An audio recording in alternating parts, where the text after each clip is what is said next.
The universe does not exist solely among the distant stars. Right here, on our own planet, lies another cosmos, dark, cold, and terrifyingly vast. It is the ocean. Beneath the crushing weight of the deep blue, where sunlight is but a fragile, fleeting visitor, life thrives according to its own brutal yet magnificent laws. Let your eyes adjust to the dim twilight of this tropical coral reef. Here, silence is a lie. Every crevice, every branch of coral, whispers a story of life and death. And hidden within this chaotic tapestry of color lies one of the strangest creatures nature has ever sculpted. An organism that seems almost alien, possessing an intelligence that far surpasses anything we ever imagined for a mollusk. Look closely at that moss-covered rock. Do you see it? Perhaps not, but that rock is breathing. That rock is watching you with eyes as complex as your own. Suddenly, the rock opens an eye. This is Octa. Octa is a reef octopus, the uncrowned queen of this domain.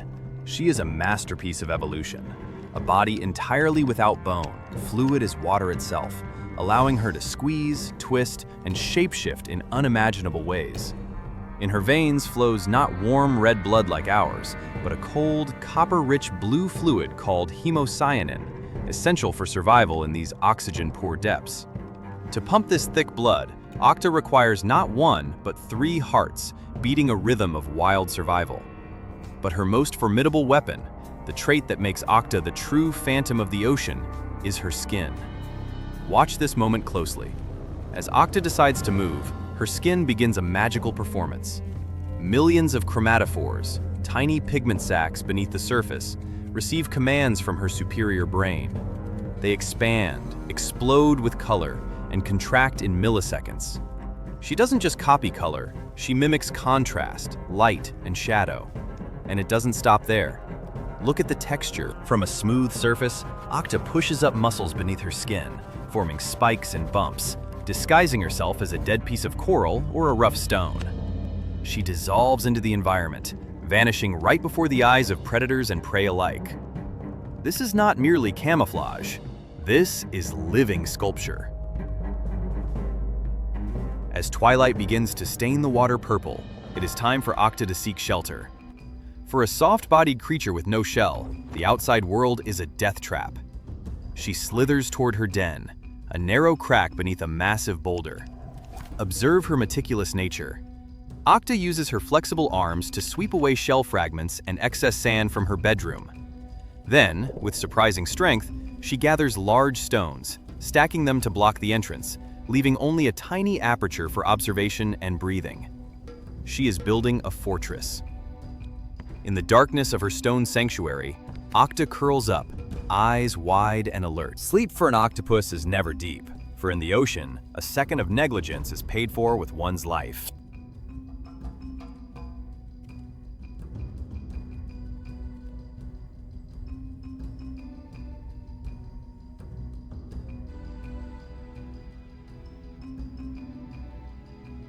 Night falls, draping the ocean in a heavy velvet shroud. This is when visual predators retreat, yielding the stage to the phantoms of the dark. Hunger begins to gnaw at Octa's 3 hearts, awakening an ancient predatory instinct. She leaves the fortress. This time, she does not crawl. Octa draws water into her mantle cavity and expels it forcefully through her siphon, a natural jet engine that propels her forward, gliding silently like a miniature submarine. She drifts over the coral reefs, silent and invisible. The world, through Octa's senses, is entirely unique. Her 8 arms are not just limbs, they are 8 separate brains. 2/3 of an octopus's neurons reside in its tentacles. This means each arm can think, explore, and decide independently without waiting for commands from the central brain. And even more extraordinary, every single sucker on her arms can taste and smell. Octa is tasting the ground. She is reading the flavor of the current. The slightest chemical signal cannot escape this massive, wandering tongue. A signal, a familiar scent, the smell of protein, the smell of life. A rock crab is hiding in a crevice nearby. The crab is confident in its hard armor and sharp pincers, unaware that it is being tracked by a superior intellect.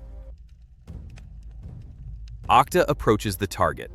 She does not rush into a frenzy like a shark. She stops, observes, and calculates. The crab is in a defensive stance, claws raised, ready to crush anything that comes close. If Octa attacks head-on, she risks injury, and with her delicate skin, a small wound could be fatal. The strategy begins. Octa gently extends her longest tentacle, looping it behind the crab, tapping it lightly on the back. The crab startles, spinning around to face the invisible threat from behind. It is a perfect diversion.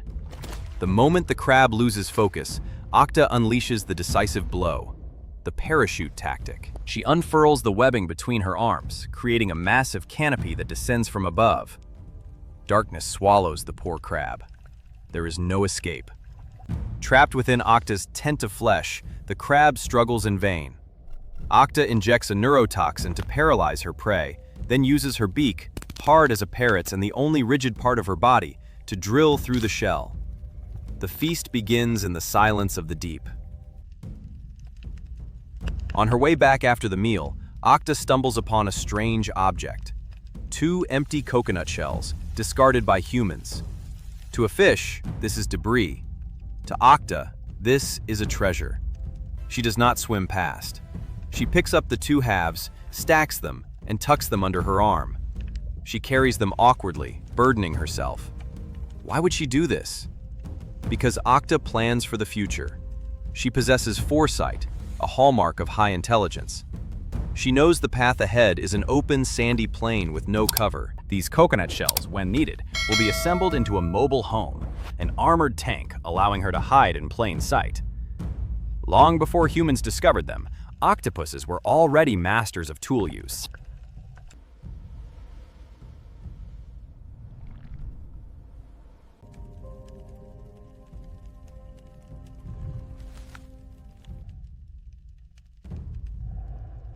The ocean is fair, but it is ruthless. It gives you food, but it also turns you into food for others.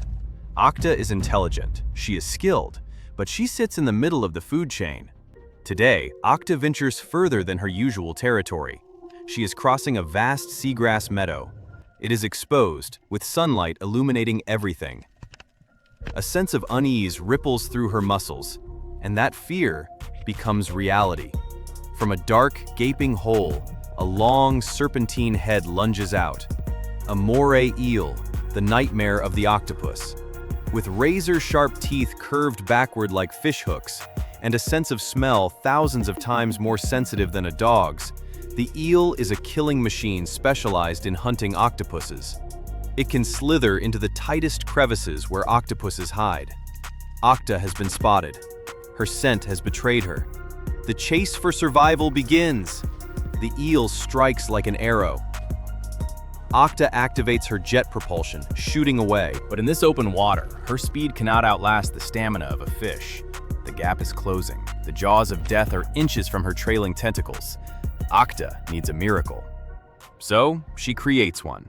She compresses her ink sac, and whoosh! A thick, pitch-black cloud explodes in the clear water. An ink bomb! But this is not just a smokescreen to blind the eyes. Octopus ink contains tyrosinase, a potent chemical that temporarily paralyzes the predator's sense of smell and taste. The eel halts, shaking its head violently. It is now blind and nose-deaf. It bites wildly into the empty black cloud. Seizing the moment of chaos, Octa dives to the sandy bottom. But she knows running is not enough. She must vanish. Instantly, Octa's body shifts to a pale yellow speckled with black, matching the sand perfectly. She buries half her body, curling her tentacles to mimic a lifeless rock. And the most incredible part? She holds her breath. She stops pumping water through her gills so her chest does not heave. She slows her heart to the bare minimum. The eel glides right over her head. It is searching, hunting. It passes the rock that is Octa without a clue. The predator moves on. Octa slowly comes back to life. She has escaped death by a hair's breadth. But the price was not cheap. One of her tentacles was torn by the eel's snap.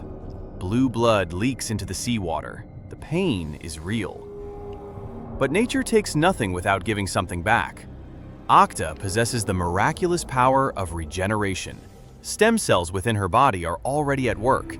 In just a few weeks, tissues, nerves, and skin will be rewoven. A new arm, perfect and agile, will grow from the wound. Survival always comes with pain, but it is a testament to the resilience of this species.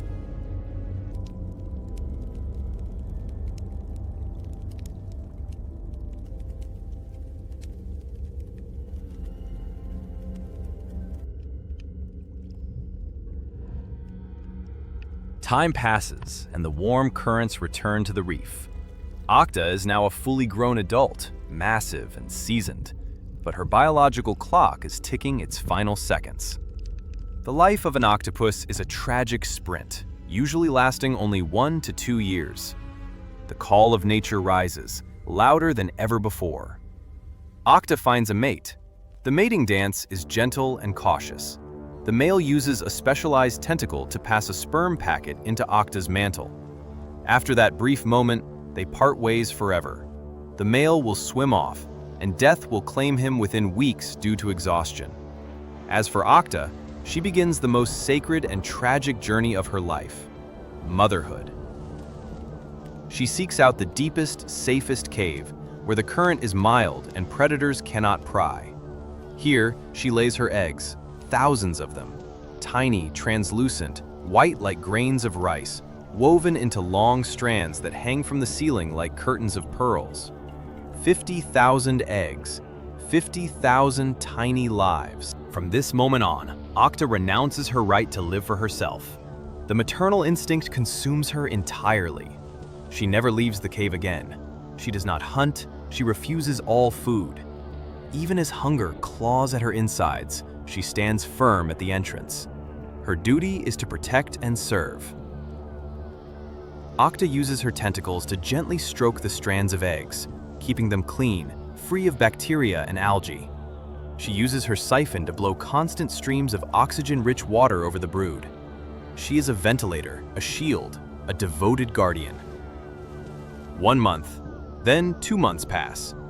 Octa's once powerful body is now a shadow of itself. Her skin, once a vibrant canvas of color, is now pale, gray, and peeling. Her muscles have wasted away. She is digesting her own body to sustain the last of her energy. Her vision blurs, but her eyes never leave the darkening eggs, a sign that life is forming within. She is slowly dying so that her children may live. It is an absolute sacrifice, a maternal love so great it is heartbreaking. And then the miracle happens. An egg cracks, then hundreds, then thousands burst open at once. Tiny paralarvae, translucent and smaller than a pinky nail, pour out of the cave. They look like a reverse meteor shower, shooting up toward the surface, glittering and full of life. In that glorious moment, Octa uses her last ounce of strength to blow a gentle current, pushing her children away from the cave, helping them begin their journey into the vast ocean. Her mission is complete. The anchor holding her to life snaps. Octa, now just a withered husk, lets go. She drifts gently with the current. She sinks, lower and lower into the deep, returning to the dust, becoming nourishment for the very reef that once sheltered her. Octa is gone, but her story is not over. Up there, in the blue expanse, 50,000 new Octas are beginning their own adventures. They carry her genetics, her intelligence, and her resilience. The cycle of life turns once more, endless and eternal. In the depths of the ocean, death is not the end. It is the beginning of a brilliant new life.